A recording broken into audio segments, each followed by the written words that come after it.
Maaf melenceng sedikit. Pertanyaannya, apakah tips untuk indukan babi supaya saat melahirkan anaknya jantan semua? Kalau hasil penggemukan yang lebih cepat, menurut beliau Kai, bagusan pakan pabrik atau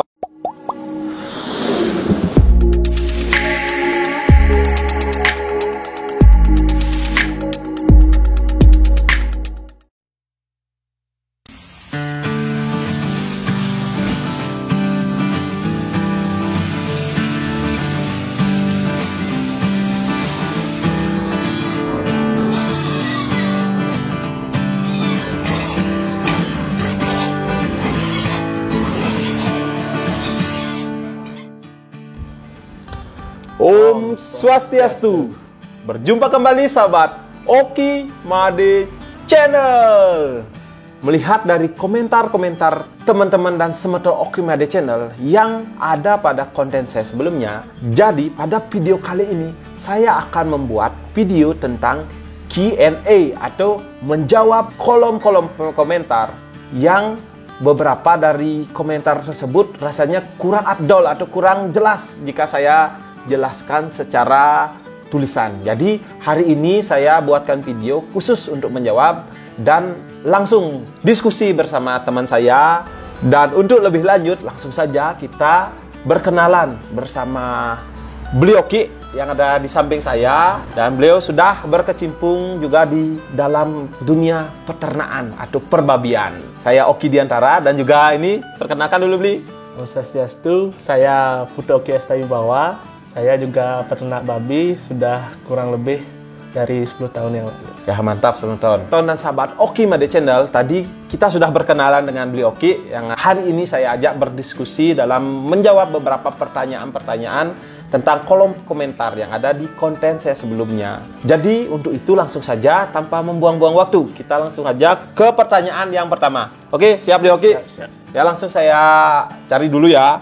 Untuk pertanyaan yang pertama, ya, kita dapat pertanyaan dari Grandi Siadari, beliau Oki. Ya. Pertanyaannya yaitu, beli, saya mau ternak babi dan pakannya sisa makanan dari warung Padang. Pertanyaannya, apakah bahaya jika babinya termakan tulang belulang? Ya baik, siapa ini yang dulu beliau Oki? Boleh beli Boleh, dulu dari saya. Ya. Oke. Kalau dari pertanyaan Grandi Siadari, ya. Menurut saya sendiri ya, untuk pemberian pakan secara pakan sisa memang sedikit rancu gitu ya kita bilang. Karena jika kita dasarkan dari pakan atau makanan sisa rumah tangga dari kita sendiri sih nggak apa-apa. Dari pertanyaannya dari warung Padang kan bisa saja ini dari siapa gitu, kita nggak tahu asalnya. Dan juga sih kalau menurut saya, jika kita ingin memberikan pakan sisa berupa pakan sisa rumah tangga, limbah rumah tangga, sebaiknya kita pasak dahulu sehingga pakan yang kita kasih babi nantinya tidak basi dan juga tidak berjamur. Mungkin bisa ditambahkan beliau Oki. Kalau beliau Oki gimana?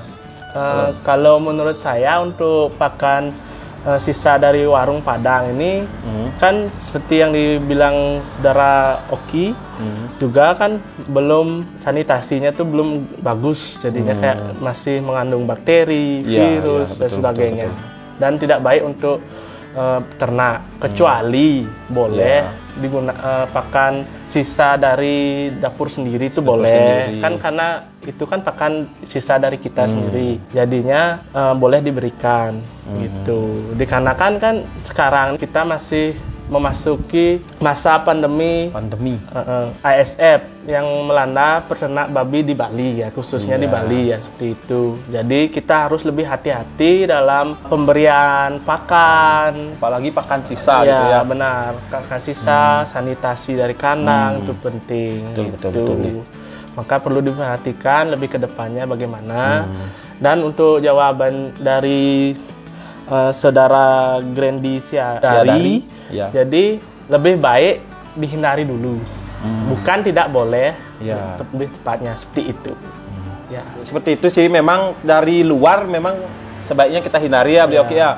Cuma garis bawahi, kalau sisa dari tempat kita, di dapur kita sendiri di rumah, apalagi memang tidak terkonten daging babi, misalnya sisa daging ayam atau sisa nasi, sisa sayuran, ya boleh saja kita beri, asalkan juga memang diolah Dengan baik. dimasak Dengan atau matang, ya gitu. dengan matang supaya tidak berjamur sehingga tidak basi seperti itu ya. Ya mungkin seperti itu ya, beli dari Grandi Siadari. Ya baik, semeton sahabat Oki Made Channel. Jadi kita lanjut ke pertanyaan selanjutnya ya. Ini datang dari William Sidohata. William Sidohata pada konten saya analisis pakan babi dan keuntungan babi pada konten sebelumnya ya. Jadi pertanyaannya seperti ini ya beliau Oki. Ya. Masa grower itu maksudnya apa bang?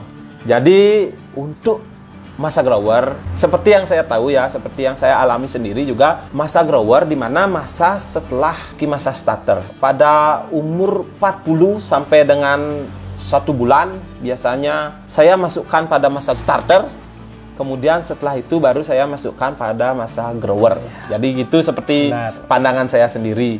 Mungkin bisa ditambahkan beliau Oki, kalau masa grower itu apa? Untuk masa grower itu sendiri dari tambahan saya, kan tadi udah dijelaskan dari beliau Oki itu untuk dari fase starter ke grower itu pasti beda lah. Ya, gitu. beda.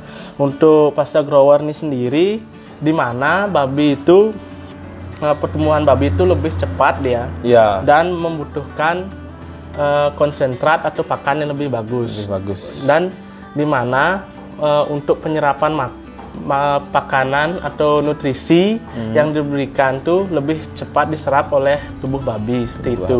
Dan di mana fase grower ini sendiri tadi kan dibilang oleh Blioki itu kan fase starter tuh dari kalau berat babi sudah memasuki 50 kilo sampai 100 kilo tuh sudah bisa disebut fase grower. Gitu. Seperti itu.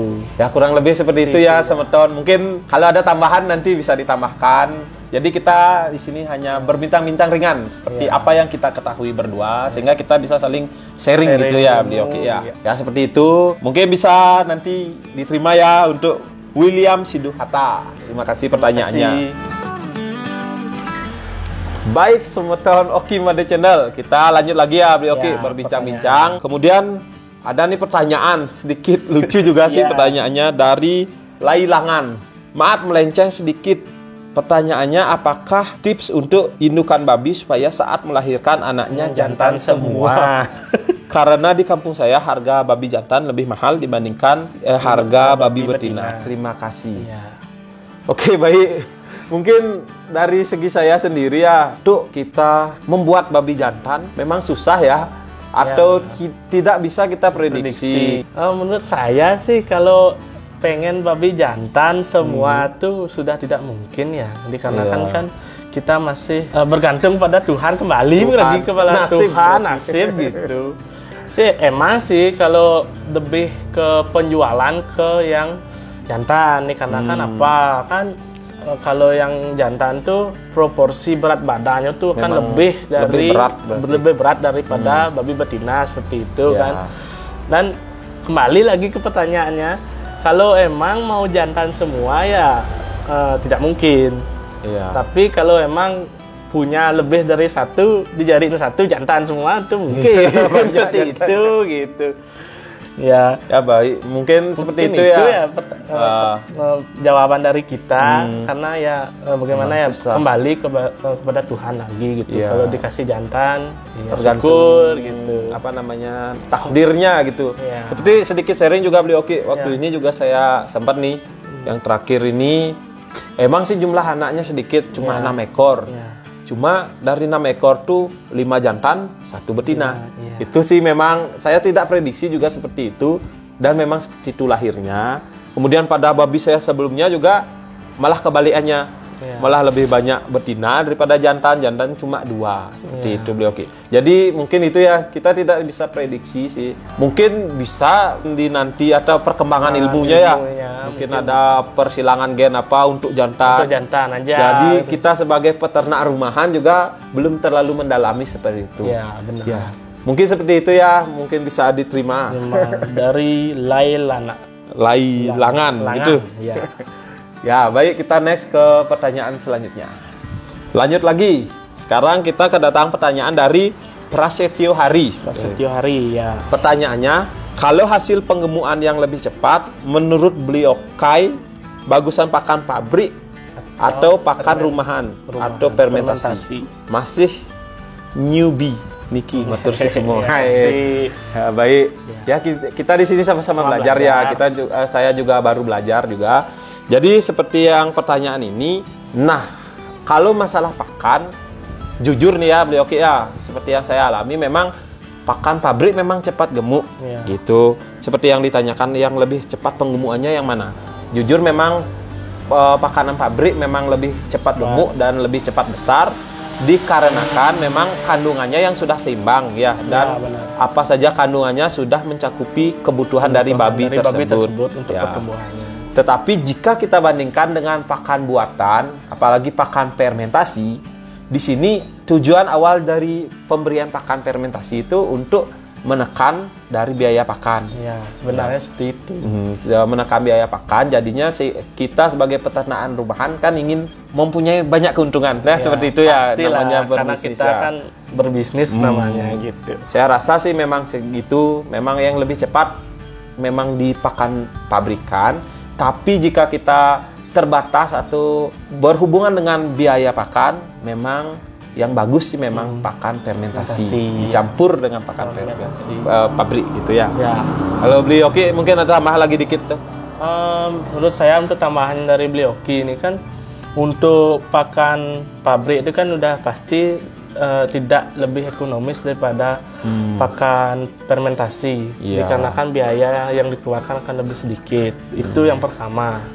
Yang kedua, untuk pakan fermentasi ini sendiri kayak daun pisang kan ya biasanya daun pisang, batang pisang gitu kan. Dari daun pisang ini sendiri atau batang pisang ini sendiri kan dari dilihat dari dunia medis itu banyak mengandung senyawa yang namanya antioksidan. Antioksidan ini di mana berguna untuk menekan kadar radikal bebas dalam tubuh seperti pada hewan dan kita. Jadi lebih bagus untuk diberikan ke babi itu sendiri. Jadi saya ingat juga pertanyaan dari William Sidohata. Jadi pertanyaannya sekaligus sih menjawab ya. Pertanyaannya, manfaat daun pisang apa bang untuk babi? Dijawab ya. Ya, untuk William Sidohata, saya rasa tadi dari jawaban beliau Asta udah menjawab seperti itu ya. Jadi seperti yang kita ketahui, daun pisang itu merupakan serat yang bagus juga untuk hewan dan juga untuk manusia juga. Memang kita memerlukan serat ya. Jadi ibaratnya jika kita manusia cuma makan nasi dan juga makan daging kan kurang rasanya kan, memang kurang kandungannya. Jadi kita memerlukan makan sayur. Sehingga dari itu, seperti saya juga peternak rumahan sendiri, pasti saya akan memberikan dedaunan seperti daun pisang, daun kangkung, dan juga dedaunan hijau untuk memperlengkap serat dan kebutuhan nutrisi untuk babi itu sendiri. Jadi sekaligus ya menjawab dari pertanyaan yang itu dari William tadi. Ya, baik, kita lanjut lagi ke pertanyaan selanjutnya. Dan ini merupakan pertanyaan yang terakhir dulu ya. Ya, baik. Pertanyaan datang dari Helian Setio Wibowo. Ya, pertanyaannya, jadi menurut Bli atau Bang Made, jenis babi yang paling cocok dan tepat untuk budidayakan mungkin apa jenisnya gitu ya, maksud pertanyaannya. Terima kasih jawabannya. Baik, untuk Bapak Helian Setio, jadi jenis babi yang paling cocok kita budidayakan. Sekarang balik lagi dari babi itu kita peruntukan untuk apa? Misalnya kalau saya sendiri, contoh nih, kalau saya peruntukan untuk indukan, saya lebih memilih Landrace dan juga Yorkshire karena sifat keibuannya lebih bagus. Dan untuk babi penggemukan mungkin yang babi lainnya seperti apa tuh beliau yang penggemukan? Kalau penggemukan kan biasanya kita menggunakan tuh kayak durok ya, kayak yang gitu. Durok yang ototnya besar ya. Kalau enggak persilangan Yorkshire sama durok. Kalau tidak persilangan eksotik sama durok gitu boleh. Ya karena sifat keibuannya kurang gitu. Kalau untuk mencari sifat keibuan yang bagus itu kan kadang-kadang dipakai ras Landrace ataupun ras Yorkshire ya, seperti itu karena sifat keyboardnya lebih gitu. Jadi balik lagi seperti babi itu kita peruntukkan Untuk apa? untuk gitu, apa tujuannya gitu. gitu. Jadi biasanya seperti itu kalau yang sekarang. Tapi lain halnya jika kita berbicara babi lokal. Ya, babi lokal memang kita tidak bisa gini ya.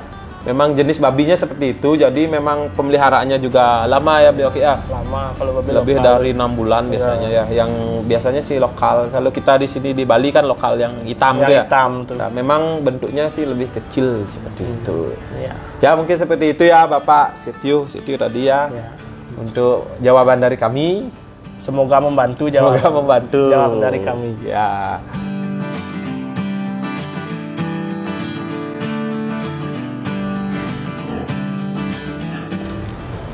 Baik semeton Oki Made Channel. Jadi kita sudah banyak tadi berbincang-bincang mengenai pertanyaan yang masuk pada kolom komentar. Jadi seperti itu. Terima kasih untuk semeton dan sahabat Oki Made Channel di rumah yang sudah bertanya. Dan mungkin seperti itu jawaban dari kita yang bisa kita sampaikan Dan sharing. dan sharingnya.